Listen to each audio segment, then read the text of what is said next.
Kami dari kelompok 6 ingin mempresentasikan tugas video kami yang berjudul biomembran dan struktur sel. Selamat menyaksikan.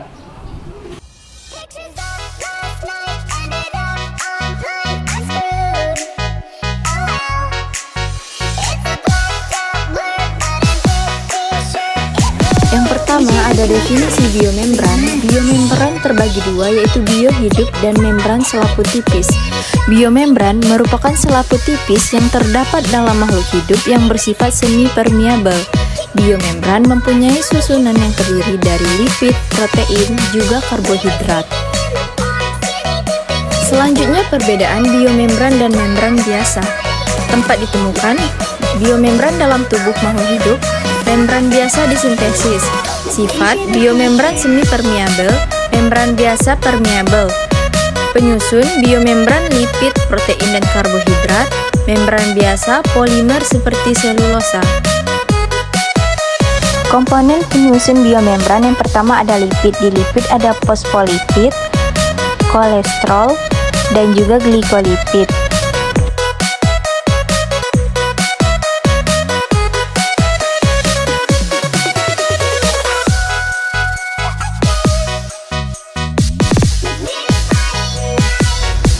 Di glikolipid ada hidrofilik soluble dan hidrofobik non-soluble atau lipofilik.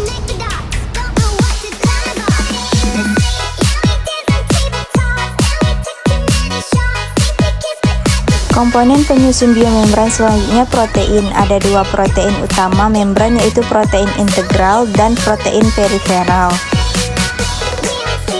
Protein integral adalah protein transmembran dengan daerah hidrofobik membentang sepanjang interior hidrofobik membran tersebut. Daerah hidrofobik protein integral terdiri atas satu atau lebih rentangan asam amino nonpolar yang biasanya tergulung menjadi heliks A. Bagian yang hidrofilik berada pada kedua sisi yang aqueous. Protein integral merupakan protein yang terikat kuat pada membran dan hanya dapat dipisahkan jika ikatan hidrogen di antara masing-masing komponen membran telah terputus.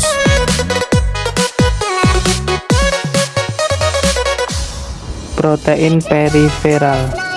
Protein periferal terkait lebih lemah pada salah satu sisi permukaan membran dan dapat dilepaskan dengan larutan garam encer atau dengan deterjen.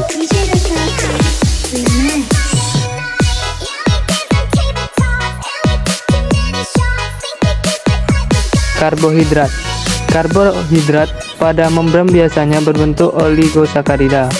Beberapa oligosakarida secara kovalen terikat dengan lipid membentuk glikolipid dan sebagian besar terikat secara kovalen dengan protein membentuk glikoprotein. Molekul dan lokasi yang beragam pada permukaan sel membuat oligosakarida dapat berfungsi sebagai penanda yang membedakan sel yang satu dengan yang lainnya. Transport molekul baik ke dalam, keluar sel maupun antar kompartemen sel. Membran sel mengatur molekul dan ion yang bisa keluar dan masuk sel sehingga substansi-substansi tersebut tidak dapat melintas secara sembarangan. Sel tersebut dapat mengambil berbagai macam molekul dan ion kecil dan menolak yang lainnya. Molekul yang dapat melintasi bilayer lipid dengan cepat adalah molekul kecil, larut dalam lipid, hidrofobik, dan nonpolar. Molekul hidrofobik seperti hidrokarbon CU2 dan O2 dapat larut dalam membran dan melintasinya dengan mudah. Molekul sangat kecil yang polar tetapi tidak bermuatan juga dapat melewati membran dengan lebih lambat. Contohnya ialah air, urea, gliserol, dan etanol. Bilayer lipid tidak sangat permeabel terhadap molekul polar tak bermuatan yang lebih besar seperti glukosa dan sukrosa. Bilayer ini relatif tidak permeabel terhadap ion sekalipun ion-ion kecil seperti hidrogen, kalium, dan natrium. Fungsi biomembran. Yang pertama, pembatas fisik sel atau organel-organel yang dapat mempertahankan bentuk dan kompartemen sel. Yang kedua, transport molekul baik ke dalam keluar sel maupun antar kompartemen sel. Yang ketiga, media penghantar sinyal kimia ataupun energi dari satu bagian ke bagian yang lain. Yang keempat, mempersiapkan lingkungan yang baik untuk berlangsungnya proses biokimia. Ada dua mekanisme transfer berdasarkan jumlah molekul yang melintasi membran. Yang pertama, unipot transport 1 molekul. Yang kedua, CO transport 2 molekul. Berdasarkan dua arah molekul yang ditransfer dibagi menjadi simport 2 molekul ditransfer dengan arah yang sama. Contoh, glukosa dan natrium. Antiport kedua molekul ditransfer dengan arah berlawanan, misal pompa natrium sampai kalium. Apa sih itu sel? Yang pertama, sel adalah bagian terkecil dari tubuh makhluk hidup yang membentuk struktur dan fungsi tertentu. Yang kedua, tempat terselenggaranya fungsi kehidupan. Selanjutnya, makhluk hidup berdasarkan jumlah sel. Yang pertama, bersel satu atau tunggal, atau uniseluler atau monoseluler. Contohnya, amoeba dan bakteri. Yang kedua, banyak sel atau multiseluler. Contohnya, tumbuhan, hewan, manusia, dan lain-lain. Selanjutnya, sel berdasarkan membran inti. Yang pertama, sel prokaryotik atau belum memiliki membran inti. Contohnya, bakteri dan monera. Yang kedua, sel eukaryotik atau sudah memiliki membran inti. Contohnya, tumbuhan, hewan, cendawan, dan protista. Selanjutnya, perbedaan sel prokaryotik dan eukaryotik.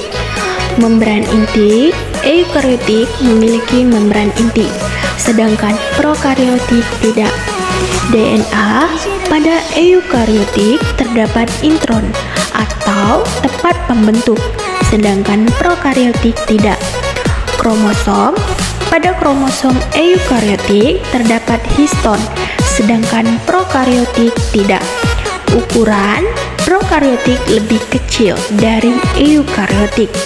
Ribosom, ukuran ribosom prokaryotik lebih kecil dari eukaryotik. Organel eukaryotik memiliki organel membran, sedangkan prokaryotik tidak punya. Selanjutnya, bagian-bagian sel. Yang pertama, bagian yang bersifat hidup atau protoplasma, terdiri atas inti sel, sitoplasma, dan organel-organel. Sitoplasma, cairan yang berada di luar inti sel, terdiri atas air dan zat-zat terlarut serta berbagai macam organel sel hidup. Yang kedua, bagian bersifat mati, terdiri atas dinding sel dan vakula. Dinding sel berfungsi sebagai pelindung dan pemberi bentuk, hanya dimiliki bakteri, cendawan, ganggang, dan tumbuhan. Membran plasma, pembatas sel dari lingkungan luar, bersifat semi permeable, dimiliki semua sel. Vakula, rongga bulat berisi senyawa kimia atau sisa metabolisme.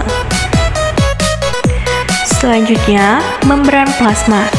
Yang pertama, pelindung bagi sel agar isi sel tidak keluar. Yang kedua, pertukaran zat yang keluar masuk ke dalam sel. Yang ketiga, melakukan seleksi terhadap zat yang boleh keluar dan masuk dari dalam atau luar sel. Yang keempat, tersusun atas karbohidrat, protein, dan lemak. Selanjutnya, membran plasma. Bisa dilihat gambar membran plasma di bawah ini. Glikoprotein atau mengikat molekul sel tetangga. Kepala atau fosfat hidrofilik, ekor atau lipid hidrofobik. Protein integral atau protein yang terbenam. Protein periferal atau protein menempel. Selanjutnya, struktur dan fungsi organel sel. Sitoplasma, yaitu cairan yang berada di luar inti, terdiri atas air dan zat-zat yang terlarut, serta berbagai macam organel sel hidup. Organel dalam sitoplasma antara lain 1. Retikulum endoplasma atau RE, berupa saluran-saluran yang dibentuk oleh membran RE. Yang kedua, Re halus dan Re kasar. Pada Re kasar terdapat ribosom, berfungsi sebagai tempat sintesis protein. Re halus tidak terdapat ribosom, berfungsi sebagai tempat sintesis lipid.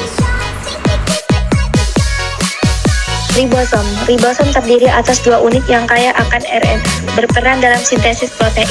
Ribosom ada yang menempel pada Re kasar dan ada yang terdapat bebas dalam sitoplasma.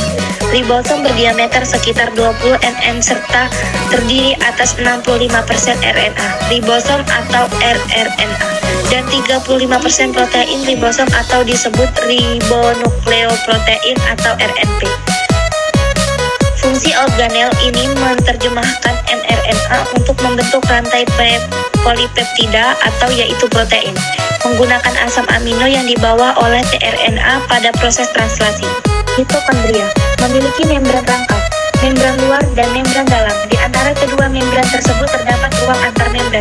Membran dalam berlekuk-lekuk disebut krista yang berfungsi untuk memperluas bidang permukaan agar proses penyerapan oksigen dan pembentukan energi lebih efektif.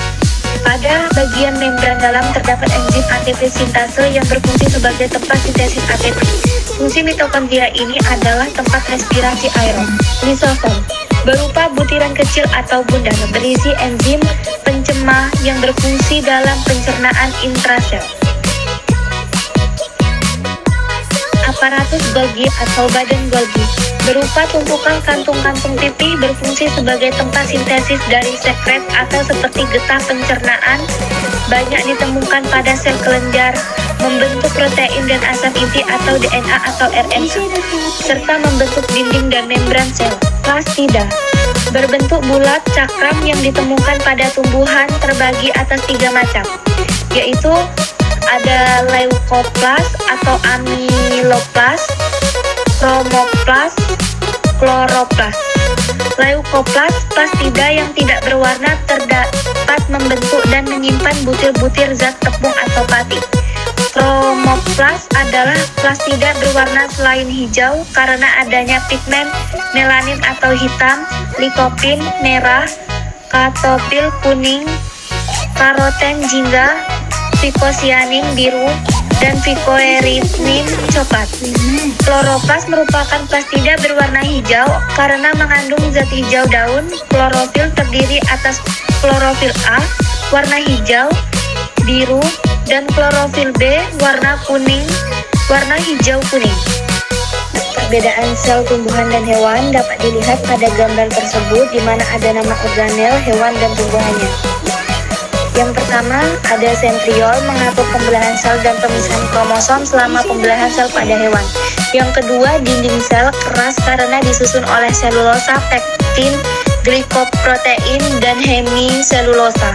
Yang ketiga, vakuola, kantong yang berisi cairan pada tumbuhan berfungsi sebagai pengatur tekanan turgor. Yang keempat, plastida terdiri dari kloroplas mengandung klorofil. Tilakoid tempat terjadinya fotosintesis. Stroma menyimpan hasil fotosintesis. Kromoplas mengandung karoten. Leukoplas menyimpan cadangan makanan.